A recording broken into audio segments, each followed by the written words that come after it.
Well, welcome back. As I told you in my first class, the Sriaurobindos started writing a journal called the Arya,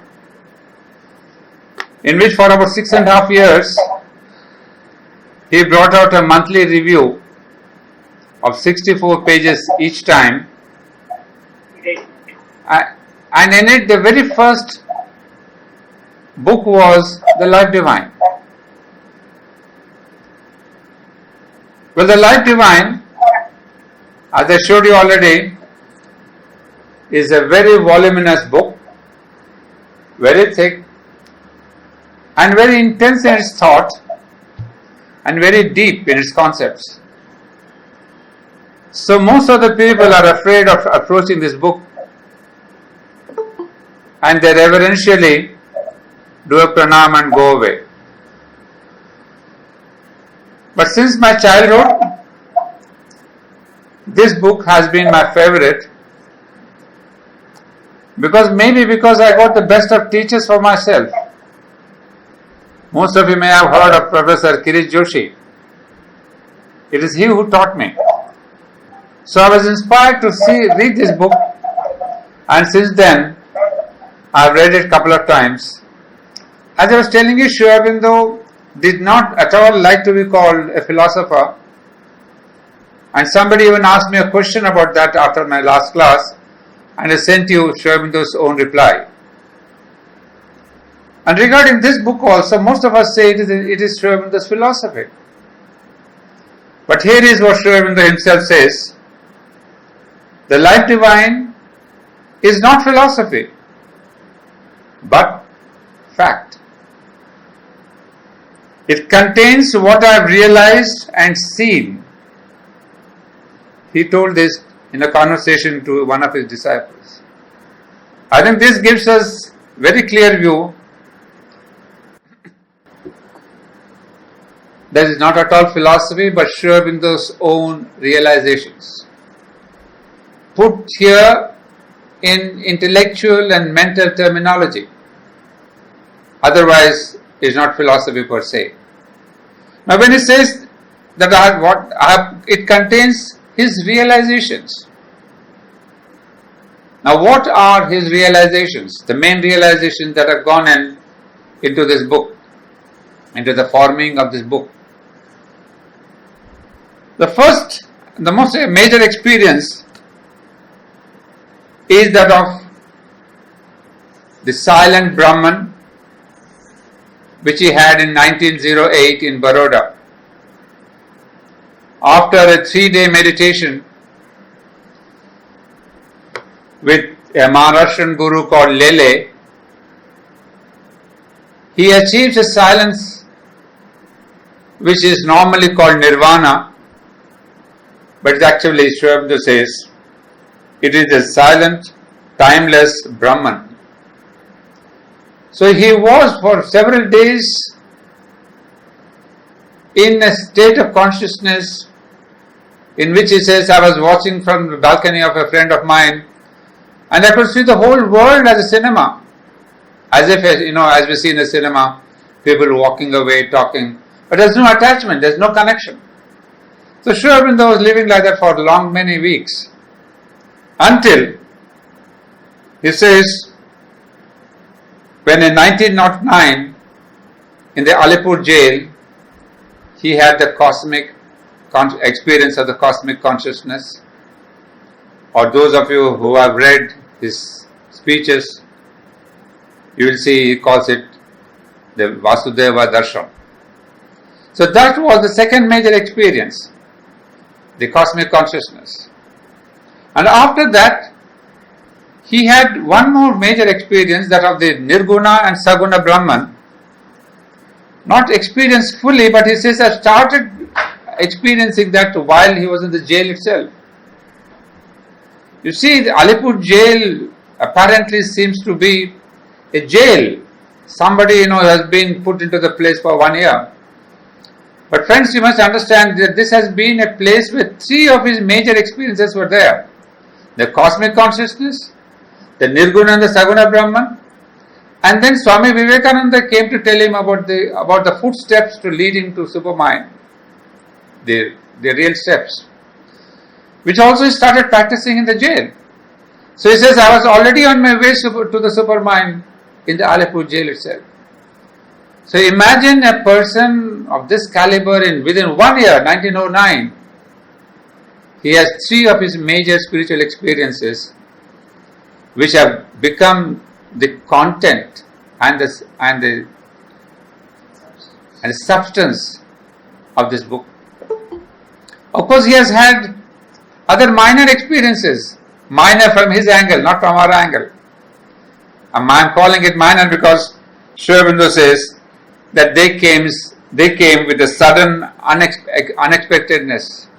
That means he was not prepared for that. He was not even doing yoga to get that. But he had these experiences in Apollo Bandar when he first landed in India in 1893. At the Apollo Bandar he had the vast calmness. And then in same year 1893, while he was going on a carriage in Baroda, he had the experience of the Godhead surging up from within. The Godhead means the Atman coming out from within and taking control of the horses which were going towards an accident. They were there in the initial, but he calls them minor experiences. And then there in the 1903 he had been with the Maharaja to Kashmir, and there again he had the experience of a vacant Brahman on the hilltop, Shankaracharya's hilltop, or what it says, Takht Suleiman. And of course the last one, in 1906, he was on the banks of Narmada river and he had the darshan of Kali in a small temple. And there is a beautiful description which I read out. He says, in a moment, mysteriously, unexpectedly, there is instead a presence, a power, a face that looks into your eyes, and inner sight in you has regarded the world mother. See, for any other person, such experiences would have been lifetime and the person would have been drawn into his cave of tapasya. But for Sri Aurobindo, these 4 that were there in the back, Narmada, they are all minor. However, coming back to our text, so we see now these realizations and spiritual experiences form the spiritual volcanic lava which were thrown out in the form and measure of the life divine. I am again quoting Sri Aurobindo here. He says, I wrote the life divine for myself because there was something that was happening within him on the thought level, on the mind level. He says, I threw them out. It was more to express and download his own idea that he wrote the life divine. So that's why I call it a volcanic lava which erupted when the life divine came up and he started writing all that.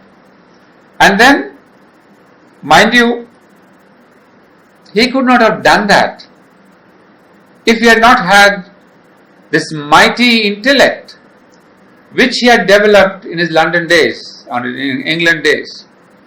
So you see, that's the problem, that we think we can express our spiritual experiences, but many people fail to do that because there is no proper instrumentation. And Sri Aurobindo's journey to England and his studies there were not just a preparation of a brahmacharya, student days, but a brilliant and a mighty intellect was prepared to be able to translate these high experiences into a comprehensive language. And then Sri Aurobindo says, what I have tried to give in this book, in the Life Divine, is a metaphysical foundation and a new way of life. So you see, everywhere I am picking up those sentences from Sri Aurobindo to show you that let's not call it anymore a book of philosophy. It is his fact, his experience, his realizations, and then he puts it as a metaphysical foundation and a new way of life. Well, that's the genesis of the book. And now this book itself is divided into 2 major books, book 1 and book 2. Book 1 is called Omnipresent Reality and the Universe, and book 2 is titled The Knowledge and the Ignorance, the Spiritual Evolution. There are two major books, but the second book has got two parts again. So we can see there are three major parts of this voluminous book, and each book consists of 28 chapters. So imagine totally there are 56 chapters in this book. And then what happened? He had written not 56 but lesser than that when he wrote the Arya, and these were the mighty Himalaya of metaphysical knowledge and power, which goes beyond the ken of common human intellect. Well, when Sri Aurobindo was writing the Arya, I am sure there must have been lots of complaints that they could not understand his writing. So he wrote to a disciple saying that the Arya is surely difficult of comprehension. Many people can't understand it. The Arya requires two things. First of all, a thorough knowledge of English language, and secondly, it requires a mind that is subtle and comprehensive. So you see, one of the major problems that many people tell us is they cannot understand the life divine. First of all, they get blocked by this language itself. Long sentences, sometimes which run into a page and a half. So even the paragraphs are pretty long, and so many long sentences. That's why I think Sri Aurobindo said, you must have a thorough knowledge of the English language. Because you see, when he writes this life divine, if you remember last time I had called this phase of Arya as the phase of overmind. Why did you call that? Because you see, seeing from an overmental view, there is a vision of a comprehensibility, a comprehension, a global vision. The mother would call it a spherical vision. Yeah, not a global vision, but she calls it a spherical vision. That means each idea, each major concept, he is presenting from different angles. Not only his own, but he is taking the Western philosophers, he is taking the ancient Indian philosophers, he is even taking the Vedanta philosophy. He presents them, he analyzes them, and then he says, how do I look at it? What is the conclusion? And then he doesn't reject any idea. He synthesizes. That's why I call this talk of mine, the life divine, a vast synthesis of knowledge. You see, this, if you want to call what is life divine, is not philosophy, but it's synthesis of knowledge, a vast synthesis of knowledge. So he does that. That's why most of the people have problems in understanding his language. And then we are stuck with our own ideas, either Christian or this one or that one. We are not ready, and we are not, as it says, flexible, subtle in our thinking. In one word, it means we have to have an open mind. A lot of the Indians, those who have studied philosophy, they get stuck in Indian ideas. Not only stuck in the Indian philosophies, had it been that they read the real Upanishads and Vedas, it wouldn't have been a problem. But many of the Indian philosophers, they take to different schools of philosophy, and then they say, oh, Sri Aurobindo says like that, how can it be? But Sri Aurobindo's, many people say the basis of Sri Aurobindo's thought is Vedantic. But I differ in that attitude, in that idea, in that conclusion.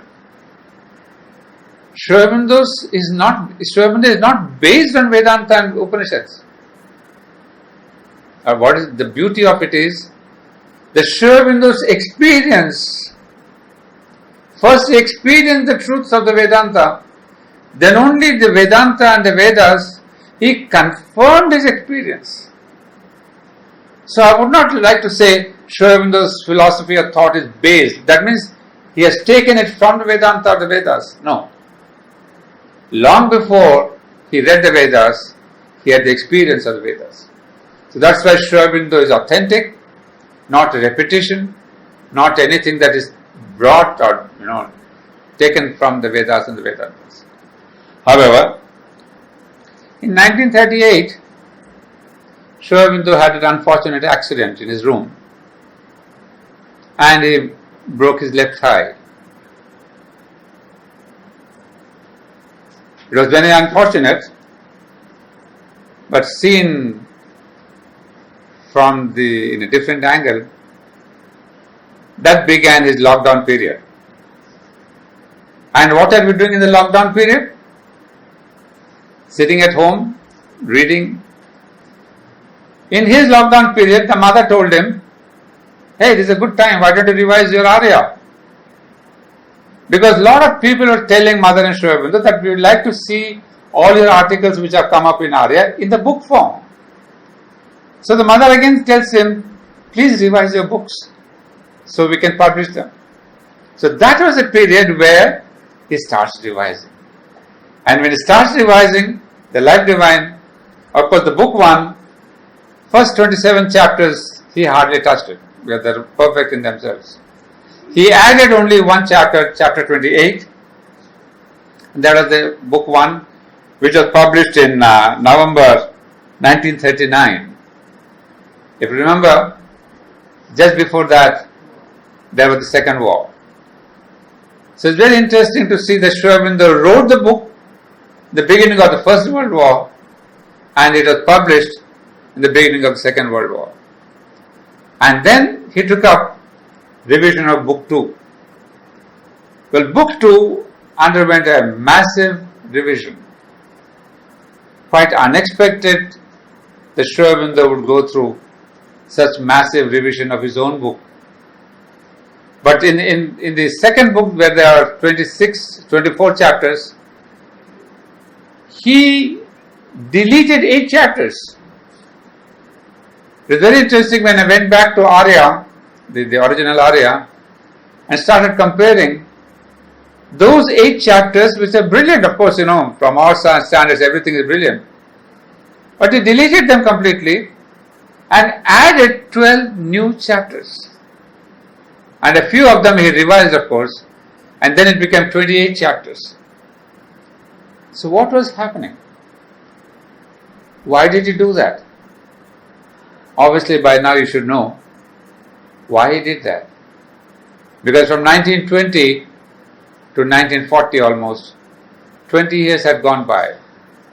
And these 20 years were, of course, a major breakthrough in his consciousness. By 1926, he had crossed beyond the overmind. So you can imagine from the time of the overmind which was there during the Arya period, he went across towards supermind. So his consciousness was more comprehensive, more broad, his force was immense.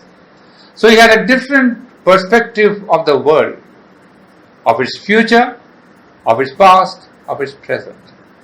So he rewrote, and that is why this book is so magnificent, which is a complete proof of the growth of his consciousness. Normally we say that Savitri is a book of the ascent of his consciousness. But people have not read much into Life Divine to say that Life Divine also is a complete proof of the ascent of his consciousness. Of course, Savitri was given almost a day-to-day importance, a week-to-week importance of the growth of his consciousness. But Life Divine does tell us about his immense leap in his consciousness. Well, that takes us to the third level of the explanation. What exactly is this Life Divine? Well, as I told you, it would be impossible to give you too much of this thought. But I try to simplify the whole thing. So what happens? Just to make it very simple, I have chosen the very title. The title is The Life Divine. So my first question is, what is the deeper implication of life? What is the connotation of divine? Third question is, can life human be transformed into life divine? So beautifully you can see that very title itself is the summary and substance of this entire book. So if you read it into life divine and life divine, if you remember this formula, you'll get it. And these three formulas fit into exactly book 1 is what is life, book 2 part 1 is about divine, and book 2 part 2 is transformation of human life into life divine. So these are the three steps which you should be able to understand now. Now, this has been a very tough experience for me to prepare something within 45 minutes because, I've been teaching life divine for 12 years and making this whole book, but it has been a challenge for me to put forward in this 45 minutes something. Still, it's been a great joy for me. Now, first one, implication of life.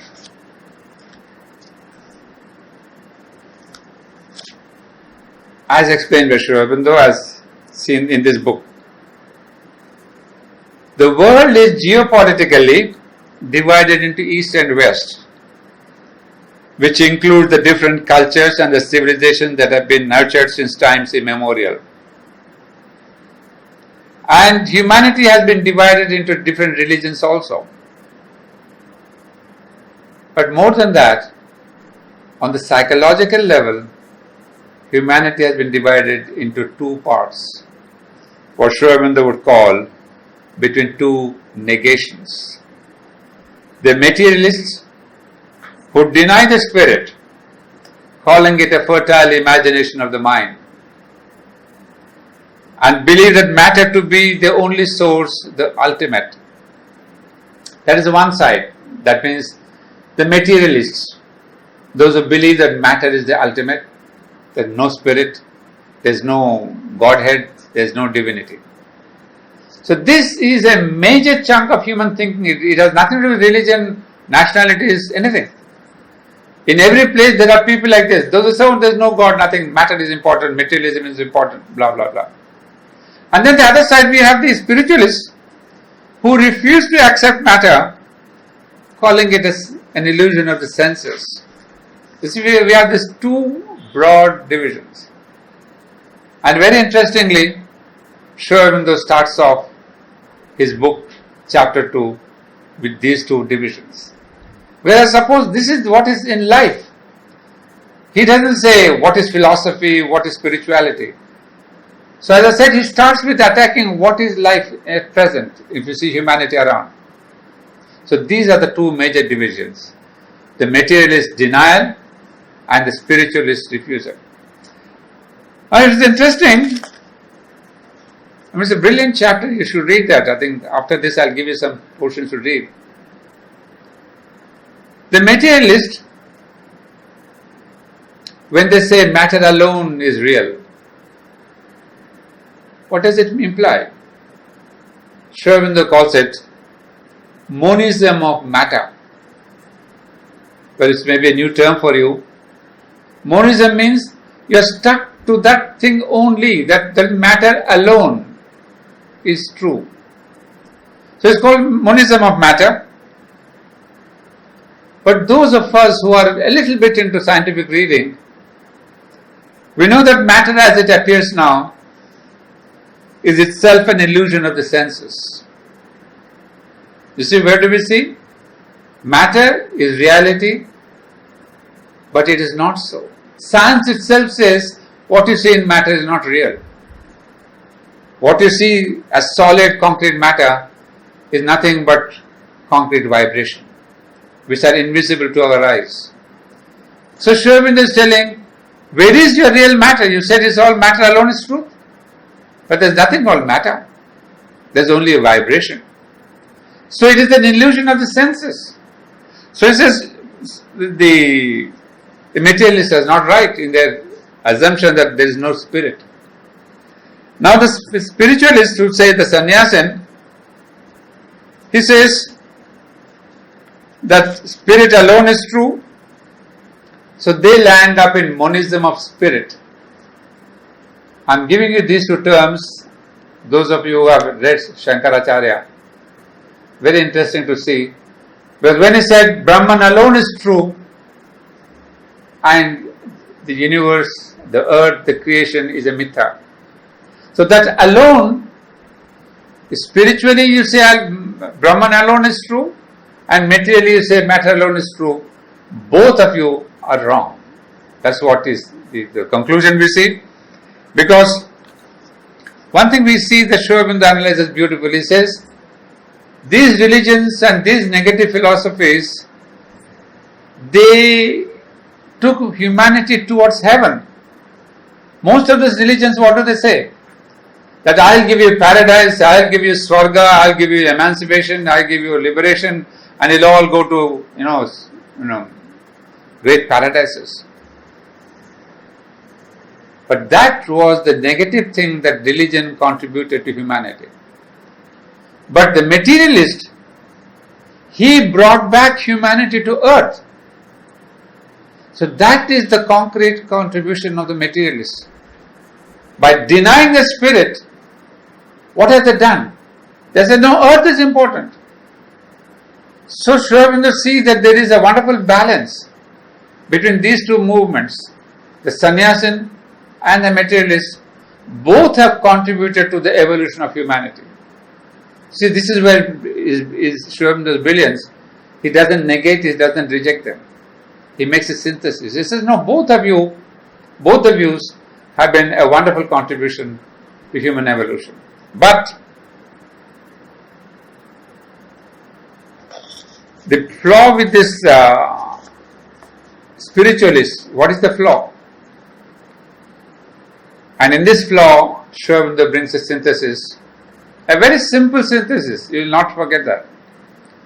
He says the spiritualist always says that there is Brahman without a second. That's what Shankaracharya said. That there is only Brahman without a second. That means nothing else is there. No universe, no creation. That's true. Vedanta also says that. But then Sri Aurobindo brings in a little point, small point, saying, hey, you have forgotten the second formula of the same Vedanta, where Vedanta says, all this is Brahman. He said, have you forgotten that? You only say Brahman alone is, fine. But Vedanta also says, all this is Brahman. This means this creation is Brahman. So Sri Aurobindo says, this is the synthesis. That we have to see the divine as real, and also his creation as the real. And when I say the word, we'll see this leads us to the second point, that is about the concept of the divine. So now I think you have understood materialism, asceticism, both have contributed to human evolution, but now there comes a period where Sri Aurobindo says we have to make both heaven and earth equal and one. That is the challenge of Sri Aurobindo. That is the challenge thrown by the Vedanta, by the Vedic rishis, that we must make heaven and earth equal and one. And this is Sri Aurobindo's mission. If you want to say Sri Aurobindo's, what is Sri Aurobindo's work? It is to make heaven and earth equal and one. How it is to be done, we will see. Now the second one is the question of the concept of the divine.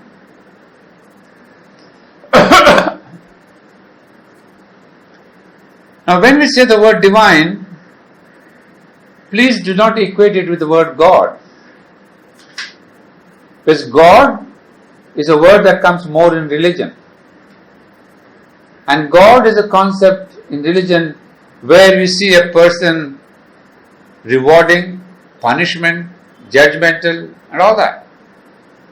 So it has been a concept which is pretty much negative.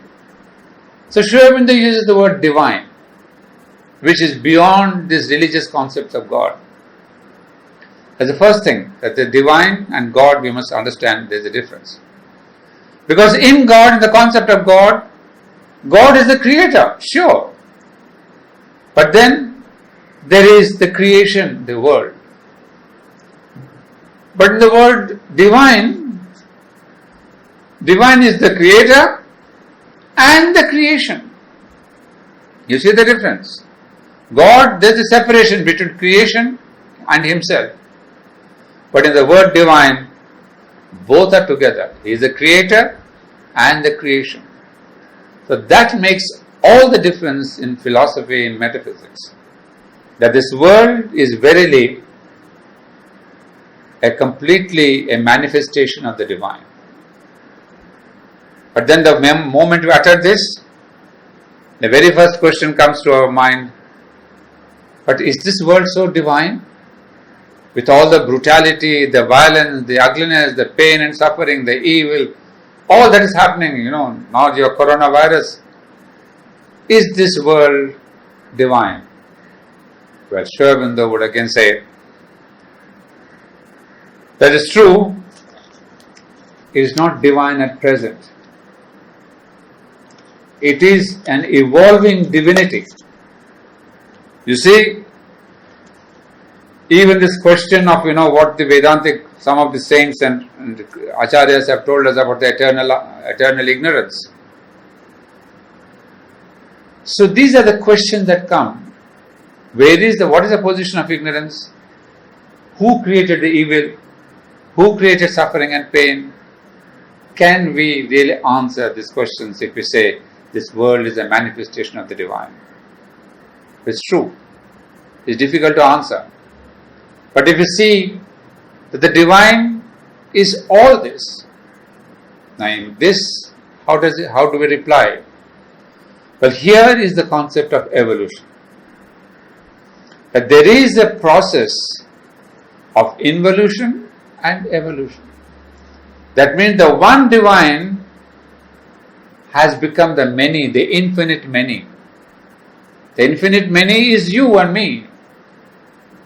So the infinite one has become the many forms, even matter. And therefore matter is also Brahman. But there is a process of evolution, which means that through a process of consciousness development, there is a return journey to that oneness. So in this return journey to the divine consciousness, there is a level called the mental level.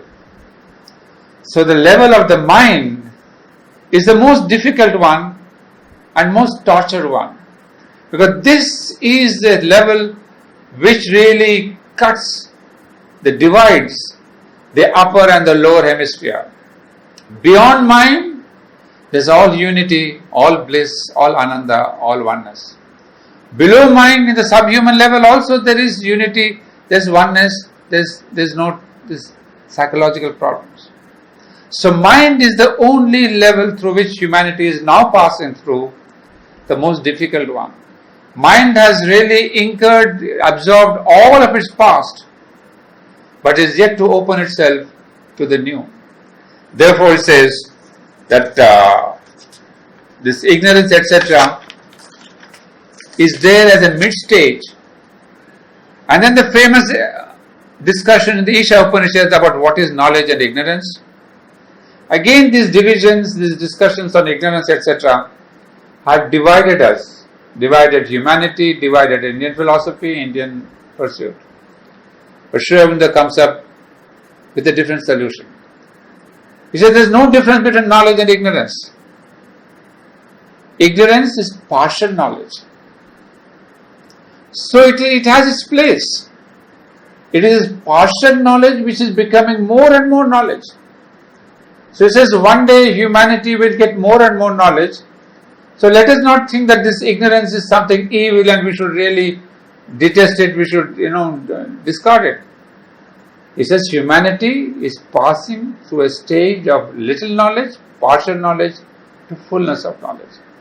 So saying that, now we come to the third phase.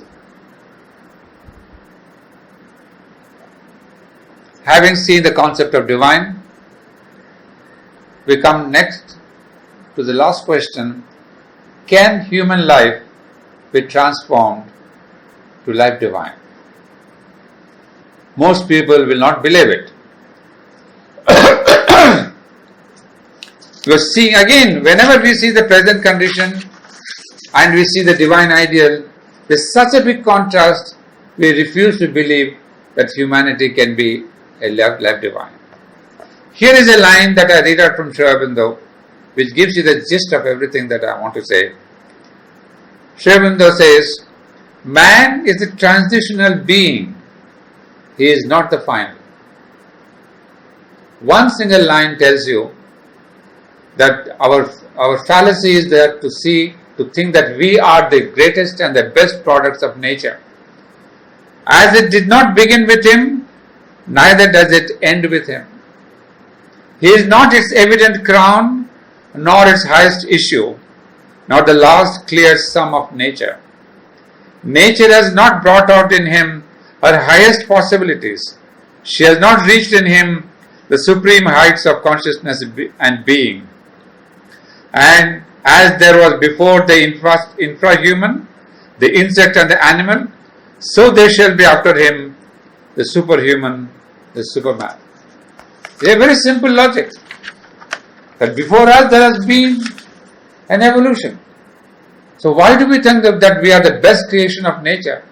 And so especially looking at our own imperfections, our impossibilities, our diseases, our weak health, our weak mind, how can you think that the divine has ended, come to a culmination in this human being?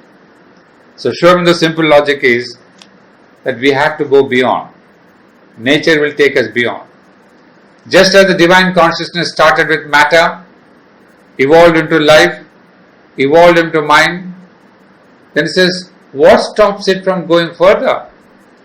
You and me, because we are so proud of ourselves? He says, no, there's the divine consciousness that will go beyond. And how will it go beyond? Well, we are so proud of our present sciences and technology and language and crafts and religions and philosophies. But yet you see, a little bit of coronavirus has really, taken us off our normal life, our normal thinking, our security. There's a complete different gear that we're shifted to. So where is our security? What's the question of our medicines, our philosophies and all that? So maybe Sri Aurobindo is telling us that we have to go beyond all this by a different pursuit. That is the pursuit of spirituality.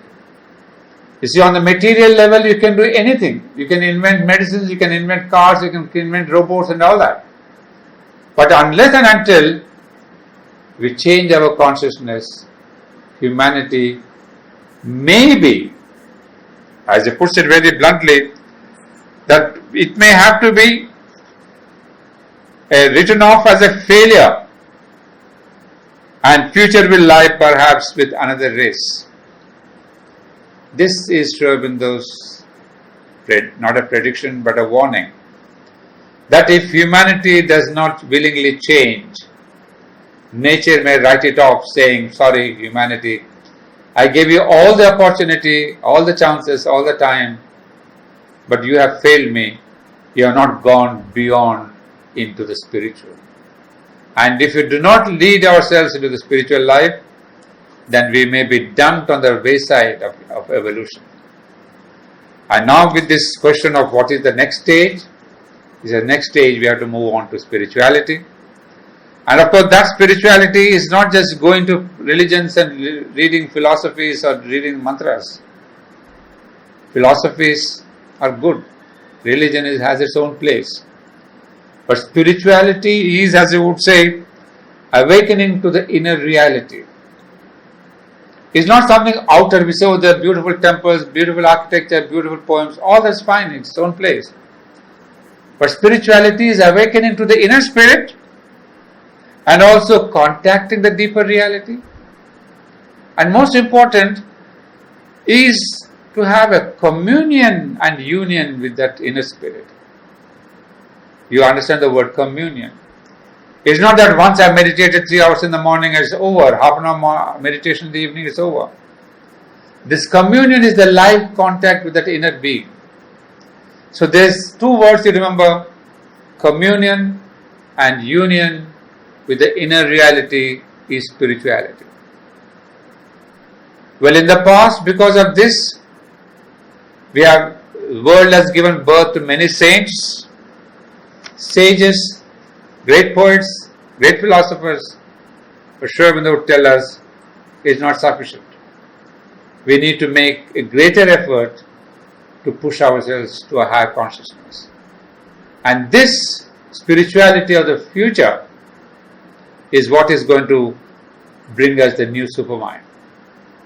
What is the supermind, etc.? We will not get into that. When we take up more classes on the life divine, I'll give you a better explanation. But this is the only option. The spirituality of the future guarantees us that we can turn a human life into a life divine. Well, very interestingly, Sri Aurobindo started this book, The Life Divine, with the first chapter called The Human Aspiration and ends with the chapter called The Divine Life. The evolutionary process that will take place between human aspiration and its fulfillment in the divine life is the content of this magnum opus, The Life Divine. Well, this is just in gist. If you remember the name The Life Divine, you will know what I mean by those three formulas: what is life, what is divine, how can you change life divine, life human to life divine. So I've put all my arguments against the very title, and now I hope you will understand, you have understood a little bit. Thanks a lot, dear. I hope you have got something to it. Thanks a very much.